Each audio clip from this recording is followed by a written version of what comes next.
program yesterday at Moorabbin. This one was typical, Timmy, into the open goal with some pace, and through it went. They got off to the best start possible. You wouldn't believe how well Essendon had played in that first quarter. Playing, what a good player and a goal sneak he's been in the last few weeks. Worked very hard, and yes, it was just plain magic. Bit crowded on the forward line there for the Saints. Morris coming together there with Lockett. Here's McAdam, who's been a real find this year. That one just sneaking through for a goal. Now, should have this been a free kick to Tony Lockett at a fairly critical time in the last quarter? No free kick. The ball goes on. Well, that certainly was a free kick against Ralph Smith. Lowe kicks the goal, and Danaher gets the free kick. But Lockett was pretty disappointed in the first case that he didn't get it. And this one also was an unusual incident. Lockett with his foot over the line, obviously, and a golden opportunity missed. And at that stage, St Kilda looked in with a bit of a chance. To his credit, the big boy came back and kicked a couple of goals later and kicked 4. That was a pretty tough tackle there on Hill. And this was the goal that sealed it for the Bombers by Robertson. Beauty from the pocket. Maybe that might challenge Watson. 2-1 on with the bookmakers. They hadn't beaten Essendon since 1980, and really the Bombers' form in the last 2 weeks have been pretty good despite their defeats. Don Scott, do you think they were a little shell-shocked early? Do you think the publicity surrounding St Kilda and Tony Lockett had any effect on this game? Well, I don't think so. I think Essendon, I was really impressed with the way they went about it in the first quarter, and I went down there with great expectation, thinking that they may drop a ruckman down to block Lockett's run, but no, they did it a little bit differently. And what Essendon did do was run Ezard and Werner as two loose men on left and right half-back flanks, or in between. There's the votes, and quickly going through them. I gave one to Stuart Lowe because I'm just a great admirer of the way this fellow works. And when things were going against him and going against St Kilda in the first quarter, Lowe and Grant were really in there trying. Anthony Danaher, there were a lot of Essendon players that could have gone on, but I thought it was a good battle between he and Lockett, but he was ably assisted by the fellows further up the ground, and Werner and Ezard, who were dropping in and making it difficult. And Darren Buick, well, it's good to see him back. It's a pity he just runs into injuries each time that he just starts to get going, and there he is featuring on screen. But it was interesting, as I mentioned, about Werner and Ezard, and this was a turning point because Essendon played with a two-man forward line, playing there, and Cransberg with the two forwards, and this was in the first quarter. Now, what St Kilda were forced to do was to move Nathan Burke down onto Ezard, who is there featured. Is that Ezard? Yes, it is. No, it's not. Morris. It's Morris. But Ezard was running the ball out as well as blocking up the holes. Now, they moved Burke down there, and that aided Essendon because what they were doing was bringing their fellows around midfield, bring them all down a line, making it very difficult for St Kilda to win the ball and deliver it to Lockett. And on a couple of occasions in that first quarter, Lockett just didn't have anywhere to move. And a case from then on, it was a matter of just catch-up football. Now, St Kilda didn't have good players in the first quarter. They had to improve because they were a better side. They did, but they just couldn't really make that indentation. With all the publicity surrounding Lockett, do the St Kilda players becoming a little bit Lockett conscious? Well, I don't think so. I think they put the ball down there. They didn't actually go out looking for him yesterday. No, I wouldn't say that because they got really good players up the ground. Don, when was this counter move by Ken Sheldon done in the first quarter? It was in the first quarter, but they didn't pick up Werner, and Werner was still going loose. But conversely... When? What do you mean? Well, what part of the quarter is it? Towards the end? About midway through the first quarter, 3/4 of the way through the first quarter. Scoreline? Roughly? It's about 50, about 30, 40 to nothing, or something along that line. What about Wanganeen in the centre? Listen, there was some fantastic battles. I'll mention Wanganeen because he was just sensational yesterday, as a lot of others.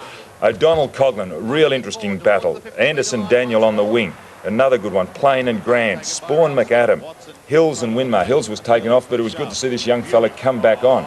And there was I really did enjoy this game of football yesterday. It was terrific, and it was great to see a spectator crowd there. It goes back, 10, 20 years, the way football used to be. The parochialism was certainly there yesterday. Quite excited there. Oh, no, it was good to be there. Well, Don, there were 33,000 people there, and they really do know how to cheer. Well, a moment ago, Ron Barassi appeared to be making a veiled statement about the coaching of St Kilda and the fact that Kenny Sheldon did take a long time to react. You've joined us this morning, Ken. Did Sheedy surprise you at the start of the match with his moves? I think with the two men back there, it probably caught us a little bit by surprise, yes, Bruce. And what about the build-up during the week? It was tremendous. Tony Lockett had more publicity this week than he's had probably in his lifetime, and he's copped plenty over the years. Was that difficult for you to try and keep the players concentrating on the task ahead? Well, it is part of football today. I guess we're a sleeping giant.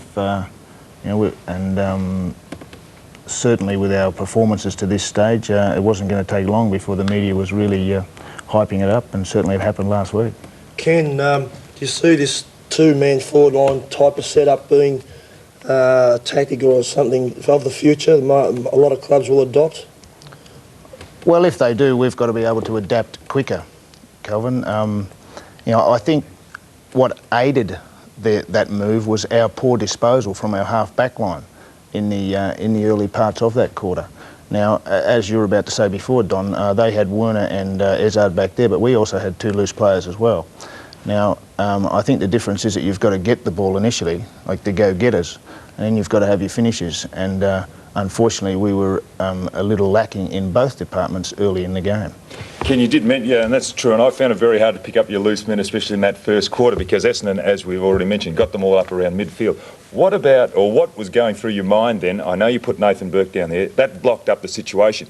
Did it go through your mind to say, well, what about us taking a few key forwards out and going down back, making that dramatic move, or getting two of your loose men to run up into Cransberg and Plain, who were, playing that two-man loose? Yeah. Well, Don, obviously in those situations, I think that the admission that they did catch us a little by surprise initially sort of catches everybody out, and the players had a little bit of trouble adjusting too. And it's hard to get messages out to players to adapt in that first 15 minutes of such a big build-up of a game for them to react quickly. And unfortunately, it took a while for us to settle down, but I think that was really assisted by our poor disposal early. Now, Ken, just to make sure you understood what our MC said, I wasn't criticising, I was just getting some facts correct before I did criticise it, and I'm not going to criticise in this case because no one's going to make a move in the first 5 minutes, or very rarely is that done as a counter move. Anyway, I just wanted to know why up in Sydney, and so football question, why you would play Lowe and Lockett on the full forward line. I know Lowe had a roaming commission as well, but he did open on the full forward line. Is that just to throw the opposition? No, Ron, I think the SCG being some probably 15 metres shorter than most arenas, it worked well for us in the Gabba, and with both of them sort of, you've got a quick lead and a not so quick lead, you've got a wide lead, a short lead, like the combinations of both men has worked well for us.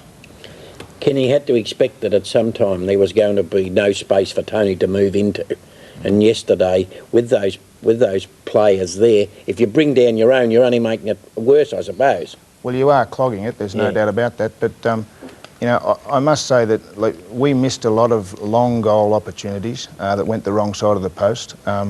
Watching Hawthorn and Essendon the week before, the Hawks, that was a feature of their last quarter, in that they kicked those goals.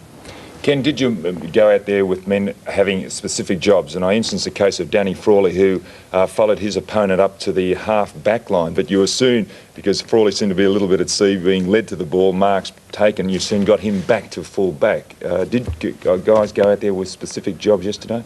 Well, there were a number of them, Don, with specific roles. Danny's, of course, he's probably the best fullback in the country, and it's not often that you like to shift him from there.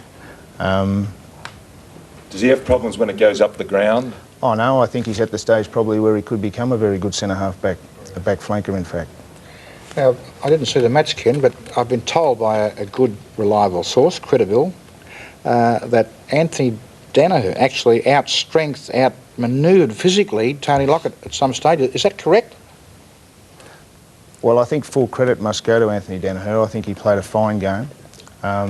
But it was ably assisted, I'm sure, by our poor disposal into the forward line. Ken, at any stage, do you think you were going to take control of the game? When you got to them, did you think you were going to get over them? Well, yes, I did. I was very confident. Yeah. And we got out on the ground early, like 10 minutes earlier than Essendon, to settle the nerves. It was a real big build-up, I thought. Ably helped by the media and press, and it was just a fantastic environment for our players to be in. In the first quarter, they really did take a while to get the jitters out of their system, and but once that happened, we outscored the Bombers for the rest of the day, and that often happens. But unfortunately, we didn't have the real skill when it was needed to polish it off. Okay, Ken, thanks for that. You've got Hawthorn next week, And you've got a couple of really key players playing in the State of Origin match on Tuesday night, so you'll be watching that with a great deal of interest and hoping they get through it uninjured. Well, that's right. You know, I guess every club will be doing that, Bruce. But, you know, I'd like to wish them all the very best. Thanks for coming in today, and good luck for the rest of the season. Bobby Davis, you saw a big upset yesterday. When did you sense that, Mike? Against one of